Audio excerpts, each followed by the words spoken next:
Benarkan roh akan pulang ke rumah setiap malam Jumat? Macam orang balik dari kantor aja.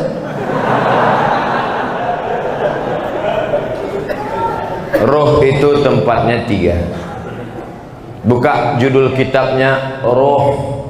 Nama penulisnya Ibnu Qayyim Al-Jauziyah. Yang pertama, letak roh orang baik-baik tempatnya Illiyin. Ruh orang yang jahat-jahat tempatnya Sijjin. Yang ketiga, Allah kuasa mengendalikan ruh. Ruh bisa balik, ruh bisa masuk ke kubur, ruh bisa merasakan azab kubur, ruh bisa menengok orang ziarah. Tapi kita tak tahu kapan dia baliknya, harinya, segala macam. Kalau ada yang mengatakan roh balik hari Jumat, bukan hadis Nabi, tapi pendapat ulama, ijtihad ulama. Tapi pendapat yang kuat bahwa roh itu 3. Pertama, ditempatkan di Illiyin. Yang kedua, yang jahat-jahat di Sijjin. Yang ketiga, ada saatnya Allah Maha Kuasa menempatkan dia di mana. Seandainya nanti tiba-tiba waktu Abdul Somad meninggal, ada jamaah masjid Al-Muslimin kerasukan, dipanggillah Ustadz Musdar Ruqyah. Allahu la ilaha illa qayyum la ta'khudhuhu sinatun wa la naum. Aku Abdul Somad. Betul kau nih, kata Ustadz Musdar. Kita sama-sama di Mesir dulu. Betul, jangan tanya lagi. Kalau memang betul, pernah ceramah dulu di Masjid Al-Muslimin? Pernah. Hari apa tuh? Hari Senin malam Selasa tanggal 26 malam 27. Dia, maka itu bukan ruh Abdul Somad, tapi jin qarin. Karena setiap kita yang lahir ini ada jin pendamping yang ikut waktu kita lahir. Jin saya ikut nih, maka ketika saya mati dia tak mati, dia hidup. Dia tahu kemana jadwal-jadwal saya, bisa ditirunya suara saya. Kalau memang betul kau Ustaz Somad, coba ceramah. Assalamualaikum. Dia nih, bukan. Itu bukan ruh, karena ruh tak bisa dipanggil. Kalau bisalah ruh dipanggil, maka bisalah dipanggil ruh Nabi Muhammad SAW untuk ditanya mana hadis sahih, mana hadis dhaif, mana hadis palsu. Oleh sebab itu maka jangan mudah dengan nanti datang penipu-penipu yang mengaku bisa memanggil ruh si fulan. Emang jelangkung jelang datang tak diuntang, balik tak dijemput, keranjang arang. Yang ketawa berarti udah tua. Anak-anak sekarang mana dia tahu? Dulu kamu zaman-zaman forecast tahu juga Ustadz tuh. Enggak, saya tak pernah manggil. Ustadz, sebenarnya berapa kali Nabi Muhammad haji dan umrah? Pindah dari kota Makkah ke kota Madinah Al-Munawwarah. Tahun 1 tak ada, tahun 2 tak ada, tahun 3 tak ada, tahun 4 tak ada, tahun 5 tak ada, tahun 6 mimpi sahabat. Pas paginya, ya Rasulullah, ya malam tadi aku mimpi. Apa mimpimu? Malam tadi aku mimpi kita melihat Nabi bercerita, sahabat pun meyakini. Malam tadi aku mimpi melihat kita tawaf, sa'i dan tahallul. Berarti itu wahyu dari Allah Subhanahu wa taala. Maka kalau begitu mari kita ke Makkah. Mereka pun ramai-ramai menuju Makkah untuk melaksanakan umrah. Tapi sampai di Hudaybiyah ini 22 km sebelum masuk Makkah, dihadang oleh kafir Quraisy, tak jadi masuk. Maka disebut umrah itu umrah tak terlaksana, diqadha tahun ke-7. Maka Nabi umrah 4 kali, tahun ke-6, tahun ke-7, tahun ke-8 pembebasan kota Makkah, tahun ke-10 saat melaksanakan haji wada. Umrah 4 kali, haji 1 kali. Nah, jadi Bapak Ibu yang mau melaksanakan umrah tahun 2020, kita berangkat bulan Januari, umrah akbar bersama Ustadz Somad, bersama Travel Grand Safa Nauli. Kok ke situ pula perginya Pak Ustadz? Entah, itu yang ditanyanya tadi. Saya umrah setahun sekali aja, tak pernah pergi tiap bulan, sekali, bulan Januari saja. Kenapa Ustadz pilih bulan Januari? Dingin, saya tak tahan panas. Panas menggelutar jantung. Haji Pak Ustaz, haji Nabi sekali aja. Bapak Ibu yang sudah haji jangan pergi haji lagi. Berapa biaya pergi haji? ONH plus 100 juta. Bagus buatkan kelas untuk anak yatim. Assalamualaikum. Waalaikumsalam.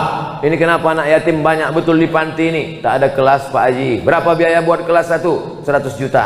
Buatkan. Duitnya Pak Haji, nanti kita cari. Kasihlah duit itu. Satu kelas 100 juta. Itulah yang akan menolong di hadapan Allah SWT. Bolak balik pergi ke Makkah. Haji tiap-tiap tahun.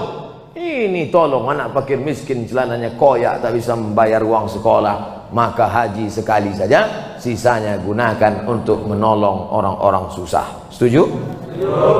Tak setuju pun tak apa-apa. Tapi tengok aja lah. Ustadz, saya ingin tanya, apa hukumnya jika seorang sudah bercerai masih berdua-duaan dalam kamar?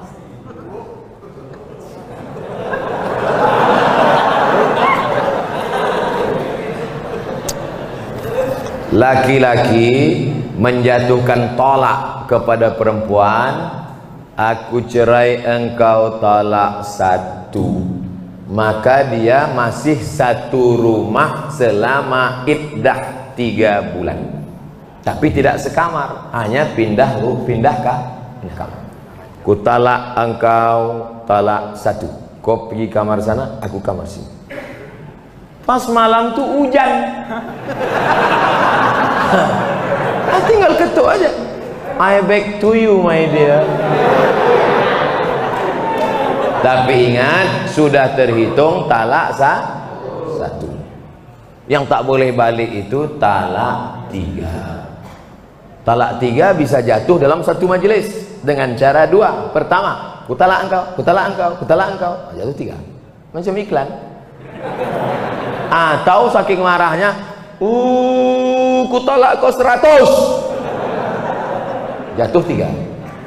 Makanya laki-laki sebelum kalian nikah, kursus dulu fikih. Jangan cukup nasihat Pak Kua 30 menit sambil tanda tangan ngasih pas foto. Tak cukup, tak ngerti masalah fikih.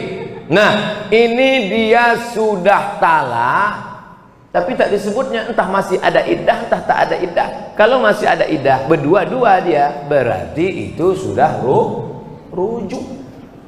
Kalau berdua-dua kalian di kamar tuh, itulah rujuk itu. Rujuk kalian. Anda cuma berdua-dua aja. Rujuklah tuh. Kalau sudah habis iddah 3 bulan, dijatuhkannya talak 1 Agustus, September, Oktober, 1 November, berdua-dua dia dalam, tak bisa lagi, tak bisa rujuk. Rujuknya mesti akad macam nikah dulu.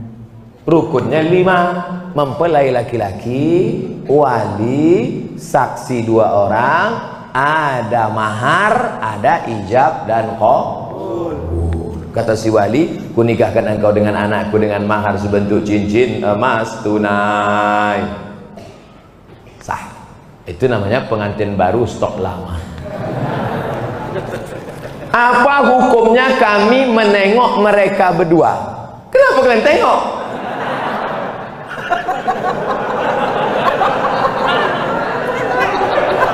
Man ra'a minkum mungkaran, siapa di antara kalian menengok kemungkaran, falyughayyirhu biyadihi, robah dengan tangan. Kenapa kalian? Ini kalian udah rujuk apa tidak? Pakai tangan, kan? Macam-macam tempeleng mati kan. Fa illam yastati, kalau tak sanggup dengan tangan, fa bilisani, dengan lidah. Kalian kenapa berdua-dua nih? Ada iddah atau rujuk atau cemana kalian nih? Kami udah rujuk, Pak. Kenapa tak ngasih tahu? Segan kami, Pak. Tak sanggup dengan lidah, fa biqalbi. Rupanya dia preman, bertatu, anting-antingnya aja sebesar lubang hidung. Tak berani dengan tangan, tak berani dengan lidah. Diam aja lah, macam orang pau.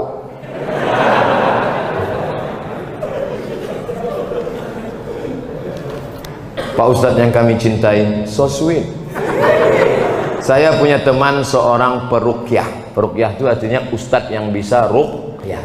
Jangan kedukun. Kalau ini diganggu jin, diganggu setan, jangan ke dukun, tapi pergi ke Ustadz Ruqyah. Kalau untuk Medan Sumatera Utara namanya Ustadz Musdar Bustaman LC, penulis buku buku ensiklopedia ruqyah. Cari di internet, Musdar Bustamam LC. Kakak kelas saya waktu di Mesir dulu, jenggotnya segini. Belum dibacanya ayat kursi, baru nengok jenggotnya, sehat orang.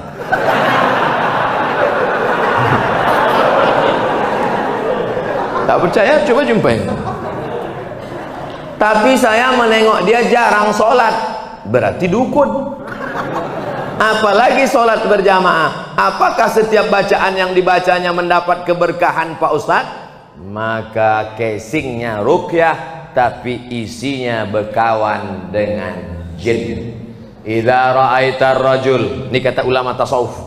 Idza ra'aitar rajul, kalau kau tengok ada orang yatiru fil hawa, bisa terbang di atas awan, yamsi 'alal ma, berjalan di atas air, terbang di atas awan, berjalan di atas air, jangan kau sangka dia wali Allah, tapi tengok bagaimana dia melaksanakan perintah Allah. Tak sholat, wali setan. Sholat sikit, wali murid.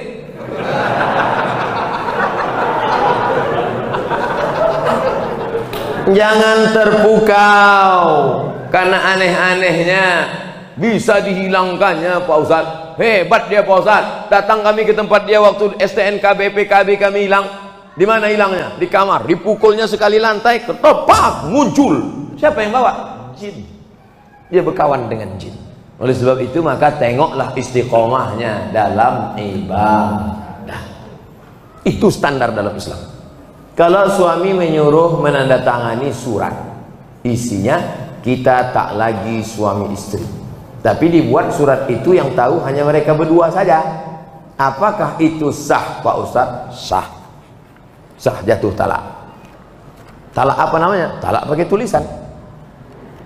Tapi katanya mesti pakai saksi Pak Ustadz. Enggak, menjatuhkan talak tak mesti pakai saksi. Ini termasuk talak yang jatuh pakai tulisan. Kita tidak lagi suami istri, termasuk talak sorry, jatuh talak satu.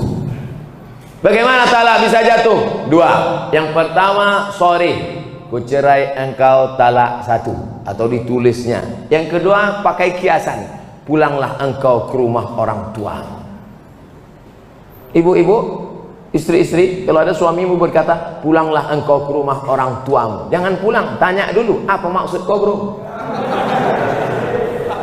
Karena tolak kinayah yang kiasan itu mesti dilihat niatnya. Kalau niatnya niat tolak, maka jatuh tolak. Tapi kalau tak ada niat tolak, enggak. Pulanglah kau. Muak kali aku nengok, pergi kau balik. Abang, apa niat? Enggak ada, nyuruh balik aja. Baliklah. Makanya perempuan itu mesti ngerti. Perempuan jangan mau dibodoh-bodohi. Pulang sana, pergi pulang. Maksud abang pulang apa ini? Enggak, maksudnya pulang liburan aja. Baliklah.